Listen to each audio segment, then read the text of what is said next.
What the IPC is saying in this report is that in Gaza Governorate, in the north of Gaza, there are 132,000 children under the age of 5 who are at risk of death through malnutrition. They say there are about 40,000 such children who have severe malnutrition right now, and over recent months that is a doubling month to month. They say the situation, this famine situation as they've called it in Gaza Governorate, is entirely man-made. They say that it is reversible. Now COGAT, the Israeli body that deals with getting aid into Gaza, says that this report's data is biased, that it takes a side, if you will, and that it is coming from Hamas. They also gave the IPC a briefing prior to the publication of the report, providing them with information that they say, that COGAT says the IPC did not use in their report. The Prime Minister's office here in Israel calls the allegation that this is entirely man-made. They say it is a lie. They say it is a lie that Israel has a policy of starvation. Indeed, they say that Israel has a policy to avoid starvation and point to data they say they have that shows Israel has sent 2 million tons of aid into Gaza since the war began. Despite that, Israel is attracting a huge amount of criticism beyond the UN bodies that support the IPC. We've heard from the British Foreign Secretary David Lammy, who calls the situation horrible. He also calls on Israel to reverse it and make sure enough aid gets into Gaza. There is not, however, in the words of David Lammy or any other international country, organization or body, any immediate clarity on what a sanction might be on Israel to get it to come into compliance with what the UN is calling for, what the UK and others are calling for, which is for sufficient food aid to get into Gaza. Again, a famine in the Gaza Governorate that the IPC says can extend beyond to Deir al-Balah to the south and Khan Yunis Governorate to the south of that in the coming months. Not a situation that will get any better, they say, if the current food shortages continue, that it will only get worse. Nick Robertson, CNN, Jerusalem. Also joining us from Rome is Jean-Martin Bauer, who is WFP's Director of Food Security and Nutrition Analysis Service. Currently, famine, IPC Phase 5, exists in Gaza Governorate, and across the Gaza Strip as a whole, over 500,000 people are facing catastrophic conditions.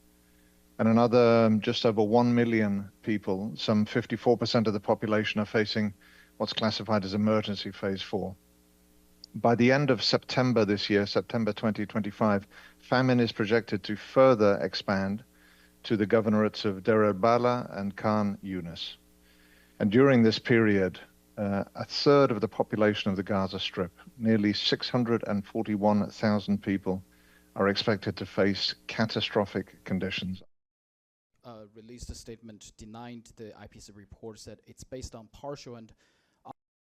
As a reminder, classifying famine means that the most extreme category is triggered when 3 thresholds are crossed. Those are extreme food deprivation or starvation, acute malnutrition, and that starvation-related deaths have also passed the emergency threshold. The latest analysis now affirms, on the basis of reasonable evidence, that these criteria have been met. Another thing is, we obviously know there's Gaza Humanitarian Foundation. They claim they have millions of meals has been distributed. This latest IPC analysis was conducted by 50 experts from 19 organizations. It looked at the period with data and information available from the 1st of July through to the 15th of August, which was the cutoff point, analyzing both the current situation and also giving projections through the 30th of September this year.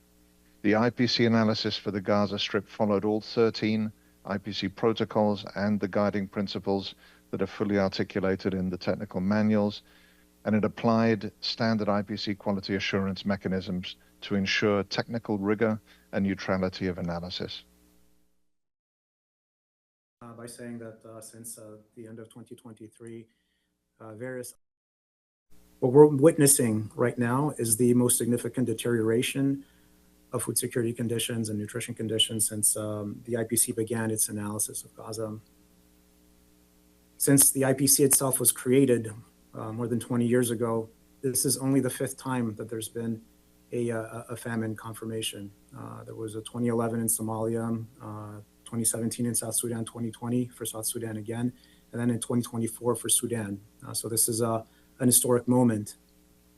We also have 2 concurrent famines, Gaza and Sudan.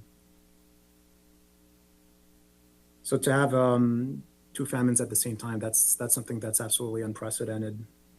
And what this also constitutes is the first famine that has been confirmed in the case of the Middle East. What we have in Gaza right now demands a response on a scale and urgency we have not seen before. From UNICEF.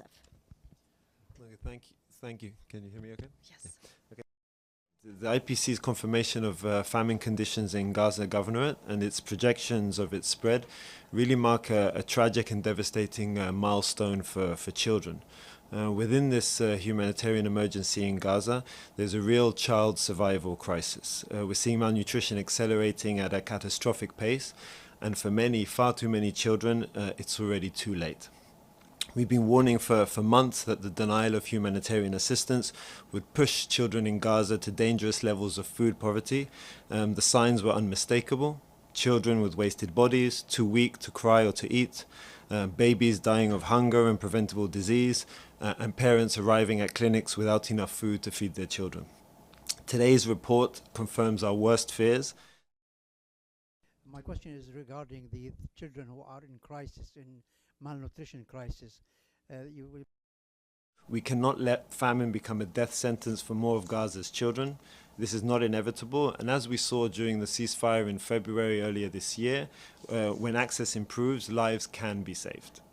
So what do children in Gaza need today? Well, it's simple. One is an immediate and sustained ceasefire, including the release of all hostages, safe and unimpeded humanitarian access for the delivery of multi-sector humanitarian aid and services, but also commercial supplies, both at scale and across all governorates, and immediate actions to ensure their protection, safety and well-being in line with their obligations under international humanitarian law. As my colleague Rain highlighted, this really is a race against time, against starvation, and every hour matters.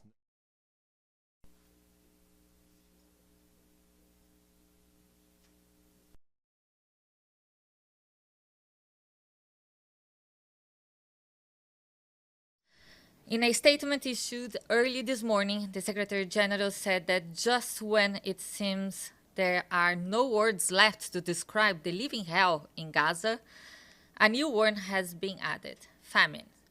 This is not a mystery, he said.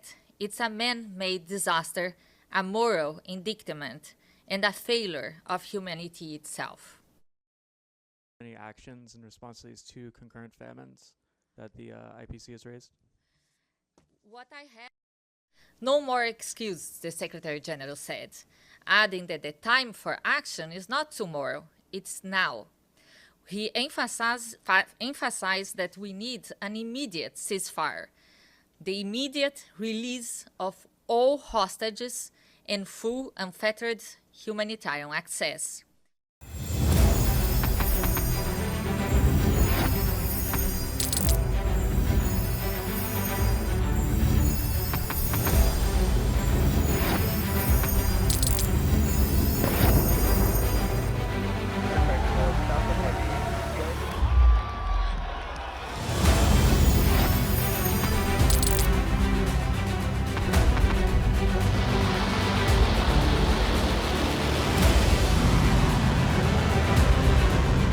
Fighting so long and so hard that they don't know what the they're doing.